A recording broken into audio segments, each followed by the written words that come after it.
Let me take you to a time before the horrible events of 2020. A time where a small little YouTuber was just getting his hands on the first piece of tech that would revolutionize the gaming world as we know it. The time I'm talking about was December of 2019, not too long from 2020, but it was hailed as the better days now. Now, why I mark December of 2019 specifically was because this was when millions of teens, like yours truly, had obtained the old piece of technology called the Oculus Quest. Not to be confused with its eventual refined successor, the Oculus, now Meta, Quest 2. The Oculus Quest was the foundation and building block for the mainstream success of VR and, I don't like to use this term anymore, metaverse in air quotes. But with all that said, the Quest 1 had an almost amazing run before it was plucked from the shelves and replaced with the cheaper, more accessible Quest 2. And as a quote-unquote self-appointed OG Quest user, I want to share my experience with those of you new VR users who never got to have that oh-so-simplified, bare-bones, heavy headset Quest 1 experience. So, with that said, my name is Trentic, and this was my Quest 1 experience.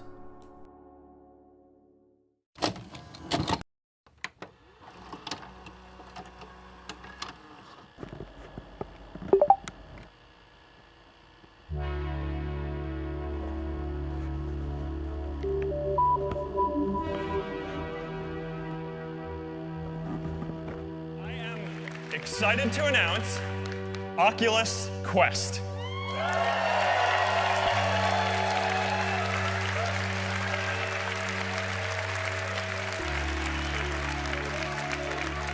It is shipping in the spring, and it is going to cost $399. This is it.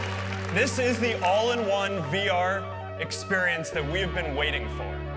It's wireless, it's got hand presence, 6 degrees of freedom, and it runs Rift quality experiences.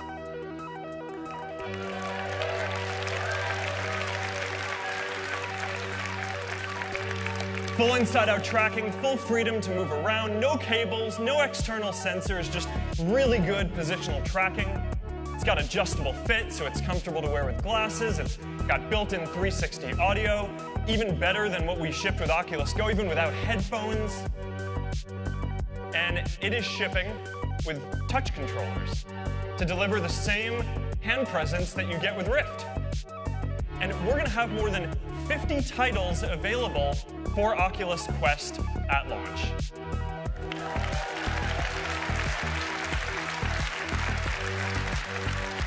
All right, let's take a closer look.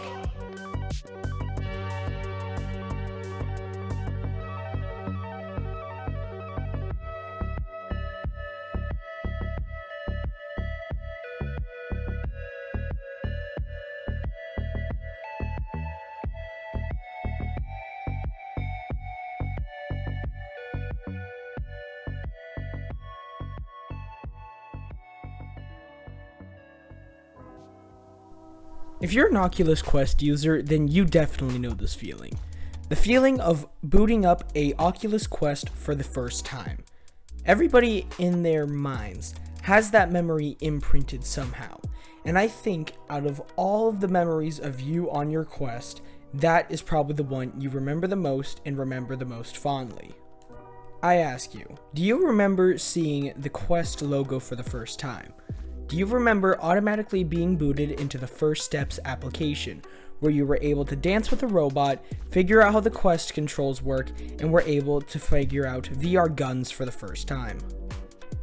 Do you remember scrolling through the Oculus Store tab, aimlessly waiting for your own money to come in so you will be able to buy that game that you've always wanted? The last time I had a jaw-dropping experience like that was probably when I experienced the Xbox 360 for the first time.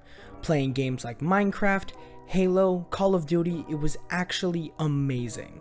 The endless possibilities of a home game console was absolutely amazing for the times, and now VR has become that type of console. A console that will shape future generations for times to come, and the release of the Oculus Quest 2 signaled the beginning.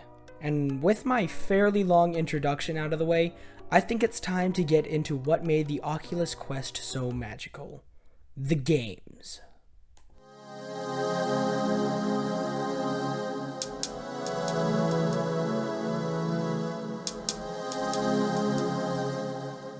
I think it's pretty easy to say that the only way that any game console can succeed is if it has good games. Not just the game console quality or the game quality itself, but games that provide an enriching experience for the gamer who is playing it, something that they will remember for a long time. And I think that the Quest 1 perfectly delivered on that promise. There was only 50 titles on the original Oculus Quest. Mark Zuckerberg had stated this before in the introductory video in the intro, but they made very wise decisions when accepting different games for the Oculus Quest. By picking and choosing what games would go on the Oculus Quest, it would allow for both the developers and Facebook themselves to test what was popular and what wasn't, what would stick for future generations, and what would be left in the dust. A really great way they would do this is by allowing for people to download demos of certain games. Creed Rise to Glory, Sports Scramble, and Journey of the Gods, just to name a few. We also have the famed Superhot and Space Pirate Trainer DX, and everybody's favorite Beat Saber, all using demos to get people to buy the full game. Very similar to how Microsoft did with the Xbox 360, giving Xbox users free games that came with their Xbox 360, and along with that, giving them demos with limited access in order for them to buy the full game. And I think those demos were also an enriching part of the nostalgic Quest 1 experience. Without having much money, or I guess having the will to spend much money on the Oculus Quest 1, treating it as some kind of maybe a new game console that you're not sure if you made a good investment on, you had to really replay the demos, and that replayability was definitely put to the test. And I think that's why a lot of games with high replayability, more specifically like let's say Sports or Beat Saber, really had a big success when it came to this type of stuff. However, more story-driven games, such as Journey of the Gods, which you probably have never heard of, faded into dust with the Quest 1 itself. But demos weren't the only way to get your game out there. Lucasfilms had released 3 episodes of Star Wars Vader Immortal, a highly interactive Star Wars experience that came free with the Quest 1 in 2019. After 2019, each episode costed $10, and you can still play all 3 episodes today. However, they do cost money. And for me, the Star Wars games were my personal favorite by far, outweighing any FPS or anything like that. The reason why is because it gave me lightsaber combat, it also gave me guns, let me use the Force for crying out loud, and it had a good amount of PvP and story. And sure, there were issues, but we didn't even know those were issues. We just thought that's how VR was, because we didn't know any better because we weren't given better. With the Oculus Quest 1 being the first of its kind as the ultimate all-in-one wireless VR experience, not much people actually knew that there were some problems with it. Like for me, example, I thought that the Oculus Quest 1 heaviness was just normal. Like I just played through it and I thought that it was normal, and I didn't know that like Rift users were complaining about it because they were like, dang, this is a really heavy headset and I can only play on it for like 2 to 3 hours before my head starts to hurt.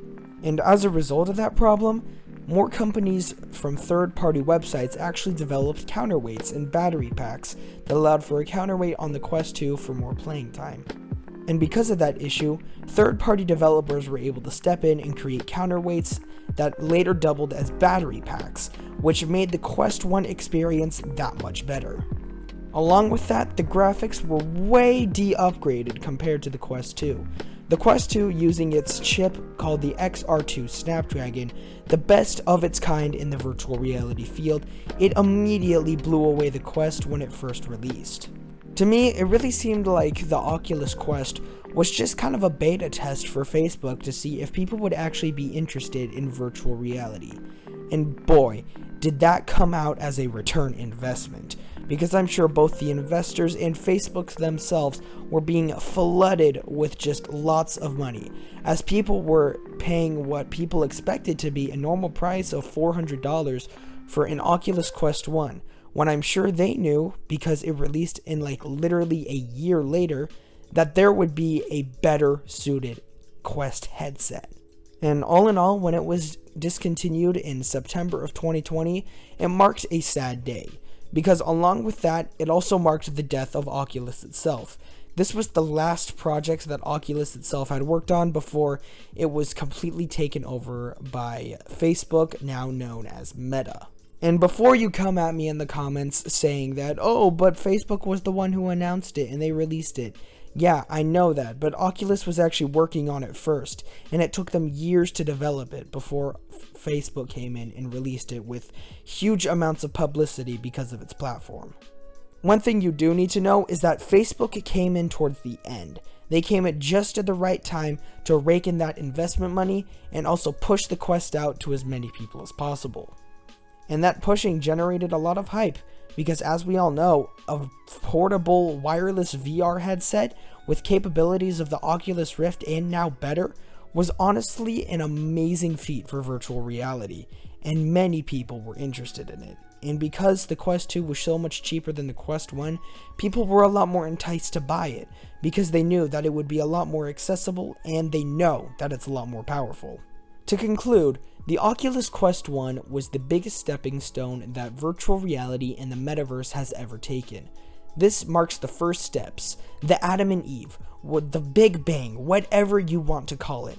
But this is when VR started to become mainstream, and it all couldn't have been done without the creators of Oculus and their wireless headset, the Oculus Quest 1.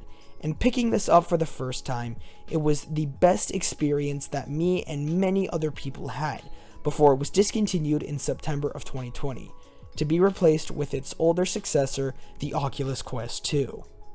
And with that said, I want to thank you all for watching this video. If you did enjoy, then please don't forget to leave a like and subscribe, as I will want to do more of these later. So yeah, stay tuned and hit that bell. And with that said, my name is Trentic, and I will be signing out. Peace.